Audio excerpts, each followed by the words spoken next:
मोहतरम नाज़रीन, शिकस्त से दो चार आर्मीनिया की फ़ौज ने शहरियों के बाद नुमाइंदों को भी निशाना बनाना शुरू कर दिया है। उन्होंने सहाफ़तों की गाड़ियों पर रॉकेट दागने शुरू कर दिए हैं। रिपोर्ट्स के मुताबिक आज़रबाईजान के कंट्रोल में आने वाले इलाके शिकाशौन में आर्मीनिया फ़ौज ने रॉकेट दागे शुरू कर दिए।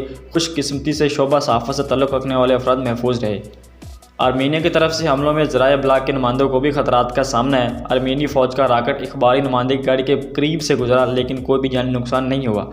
जंग ज़दा इलाके में अपनी सहाफ़त की जिम्मेदारी निभाने वाले नुमाइंदे का कहना है कि यहाँ पर नुमाइंदों को मार्टन गोले और रॉकेटों से निशाना बनाया जा रहा है, जबकि ज़्यादातर हमलों की इत्तलात शिकाशौन से आ रही है।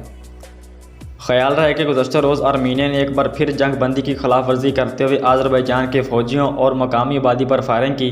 आर्मीनी फ़ौज ने गुज़श्ता सुबह 8 बजे के करीब इंसानी बुनियादों पर नाफज जंग बंदी की दोबारा से खिलाफ वर्जी करते हुए लचेन कस्बे के देहात सफ़ियान में मौजूद आज़री फ़ौज पर फायरिंग की थी, जबकि आज़री फ़ौज अपने तमाम महाजों पर जंग बंदी की मुकम्मल पाबंदी कर रही है।